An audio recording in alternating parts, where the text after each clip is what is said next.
আসসালামু আলাইকুম আরহামতুল্লাহি আবরাকাতুহু নাহমাদুহু ওয়া নুসাল্লি আলা রাসূলিহিল কারীম আম্মা বা'দ ফাউযু বিল্লাহি মিনাশ শাইতানির রাজীম বিসমিল্লাহির রহমানির রহিম। আজকের আলোচ্য বিষয় হচ্ছে কোরআন মাজিদের ২৯ পারা ৭৮ নম্বর সূরা নাবা, মক্কা অবতীর্ণ, আয়াত সংখ্যা ৪০-এর দ্বিতীয় পর্ব ৩১ নাম্বার থেকে ৪০ নাম্বার আয়াত পর্যন্ত সরল অর্থ সব আলোচনা করব ইনশাআল্লাহ। রুকু ২। নাবা শব্দের অর্থ হচ্ছে মহা সংবাদ। বিসমিল্লাহির রহমানির রহিম। ৩১ নাম্বার আয়াতে আল্লাহ বলেন, ইন্না লিল মুত্তাকিনা মাফাজাম, নিশ্চয় মুত্তাকিদের জন্য রয়েছে সাফল্য। ৩২ নম্বর আয়াতে আল্লাহ বলেন, হাদাইকা ওয়া আহনাবাম, বাগান সমূহ এবং বিভিন্ন প্রকার আঙ্গুর। ওয়া কাওয়াইবা আতরাবাম, আর রয়েছে পূর্ণ যৌবনা ও সমবয়স্কা তরুণীগণ। ৩৪ নম্বর আয়াতে আল্লাহ বলেন, ওয়া কাহসান দিহাকাম, এবং রয়েছে উপচে পড়া পানপাত্র সমূহ। ৩৫ নম্বর আয়াতে আল্লাহ বলেন, লা ইয়াসমাউনা ফিহা লাগওয়া ওয়ালা কিযাবা, সেখানে তারা শুনবে না কোনো অর্থহীন কথাবার্তা আর না কোনো মিথ্যা বাক্য। ৩৬ নম্বর আয়াতে আল্লাহ বলেন, জাযাআম মির রাব্বিকা আতাআন হিসাবাম, এটা আপনার প্রতিপালকের পক্ষ থেকে প্রতিদান, যথোপযুক্ত পুরস্কার। ৩৭ নম্বর আয়াতে আল্লাহ বলেন, রব্বিস সামাওয়াতি ওয়াল আরদি ওয়া মা বাইনাহুমা রহমানি লা ইয়ামলিকুনা মিনহু খিতাবা,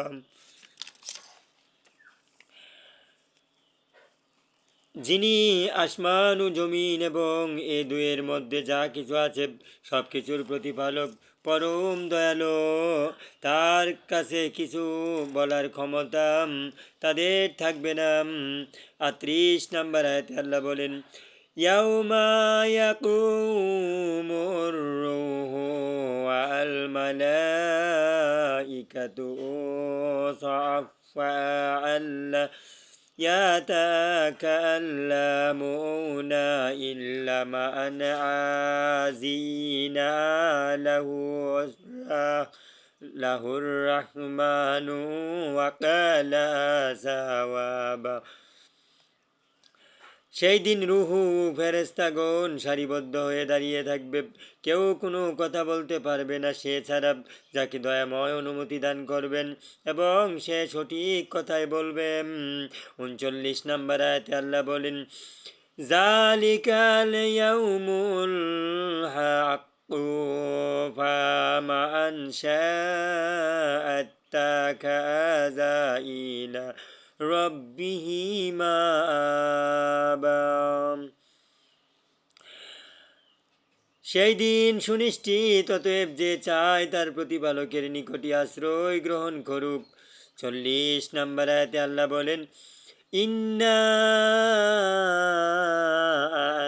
আনজারনাকুম আযাবান কারীবাও ইয়াউমা ইয়ানজুরুল মারউ মা কাদ্দামাত ইয়াদাহু ওয়া ইয়াকুলুল কাফিরু ইয়া ইয়া লাইতানি কুনতু তুরাবাম।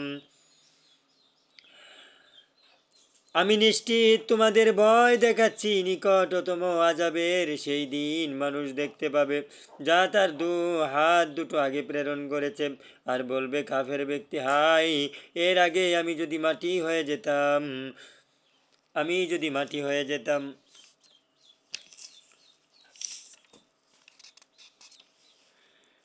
এবার সম্মানিত ভিউয়ার্স, সূরা নাবার শিক্ষা আলোচনা করব।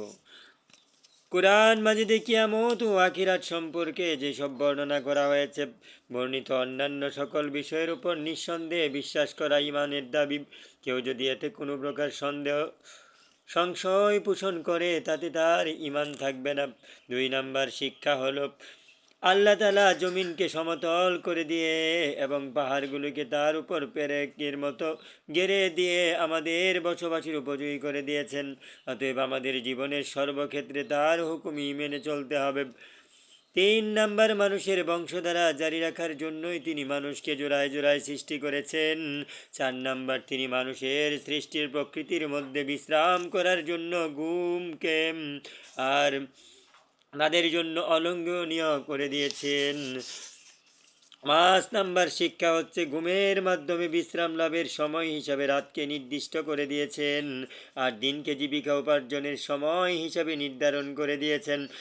অতএব এই নিয়মের ব্যতিক্রম করা সঠিক কাজ নয়। 6 নাম্বার শিক্ষা, আধুনিক বিজ্ঞান গবেষণার ফলাফল যাই হোক না কেন, আকাশে 7টি স্তর রয়েছে, এটাই আমাদের ঈমান। কারণ বিজ্ঞানীদের গবেষণালব্ধ জ্ঞান অকাট্য নয়, কিন্তু ওহীর মাধ্যমে আগত জ্ঞান অকাট্য। মানুষ সীমিত জ্ঞানের অধিকারী। 7 নাম্বার শিক্ষা হচ্ছে, সৃষ্টিকুলের জন্য প্রয়োজনীয় পানি আল্লাহ সৃষ্টি করেছেন। কিয়ামত পর্যন্ত যত পানি সৃষ্টিকুলের প্রয়োজন তা আল্লাহ তাআলা সৃষ্টি করেই রেখেছেন। সৃষ্টিজীবের ব্যবহারের পানি দূষিত হচ্ছে, আবার প্রাকৃতিক নিয়মের মাধ্যমে সেই পানি পরিশোধন করে আল্লাহ তাআলা ব্যবহারের যোগ্য করে দিচ্ছেন। 8 নাম্বার শিক্ষা হলো, সিংহায় প্রথম ও দ্বিতীয় ফুকের মাধ্যমে সব কিছু ধ্বংস হবে। অতঃপর তৃতীয় ফুকের সাথে সকল মানুষ মাটি থেকে দলে দলে বেরিয়ে আসবে। তারপর সকল মানুষ একত্রিত হয়ে হাশরের মাঠে যাবে। 9 নাম্বার শিক্ষা হচ্ছে, কিয়ামত ও আখিরাত সম্পর্কে বর্ণিত বিষয়গুলি অবিশ্বাসকারীরা নিঃসন্দেহে সীমালঙ্ঘনকারী কাফের, এদের জন্য জাহান্নাম তৈরি করে রাখা হয়েছে, অনন্তকাল তারা জাহান্নামের শাস্তি ভোগ করবে। 10 নাম্বার শিক্ষা হলো, জাহান্নামের শাস্তি কখনো কমবে না, বরং তা ক্রমাগত বাড়তেই থাকবে। অতএব আমাদের বর্ণিত বিষয়গুলি দৃঢ় বিশ্বাস পোষণ করতে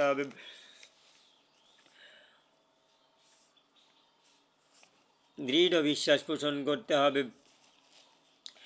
11 নাম্বার শিক্ষা হলো, আলহামদুলিল্লাহ,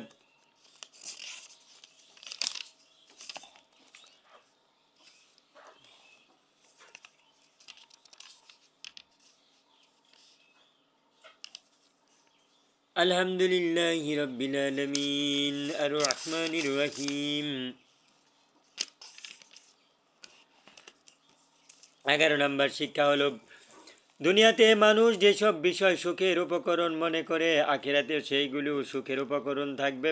তবে দুনিয়াতে সুখের সাথে দুঃখের সংমিশ্রণ থাকে, কিন্তু আখিরাতে সুখ হবে অনাবিল। সেখানে সুখী হবে তাদের জন্য দুঃখের লেশমাত্র থাকবে না। 12 নাম্বার শিক্ষা, বিপরীত পক্ষে দুঃখের ব্যাপারে একই কথা প্রযোজ্য। আখিরাতে যারা দুঃখী হবে তারা সুখের ঘ্রাণও পাবে না। 13 নাম্বার শিক্ষা, দুনিয়ার সৎকর্মের প্রতিদান আল্লাহ তাআলা আখিরাতে এত উত্তম ও বেশি দেবেন যা মানুষের চিন্তা ও কল্পনার অতীত।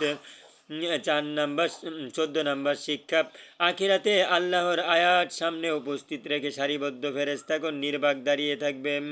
আল্লাহর আদালতের সামনে নির্বাক দাঁড়িয়ে থাকবে, কেউ কোনো কথা বলতে পারবে না। 15 নাম্বার শিক্ষা, আখিরাতে সেই কঠিন মুসিবতের দিনে বিপদ থেকে বাঁচার জন্য এই দুনিয়া থেকেই প্রস্তুতি নিয়ে যেতে হবে। এজন্য আল্লাহর প্রদত্ত জীবন ব্যবস্থা অনুযায়ী চলতে হবে। 16 নাম্বার শিক্ষা, ক্ষণস্থায়ী দুনিয়া শেষ হওয়ার সাথে সাথে আখিরাতের জীবন শুরু হয়ে যাবে। আলহামদুলিল্লাহ।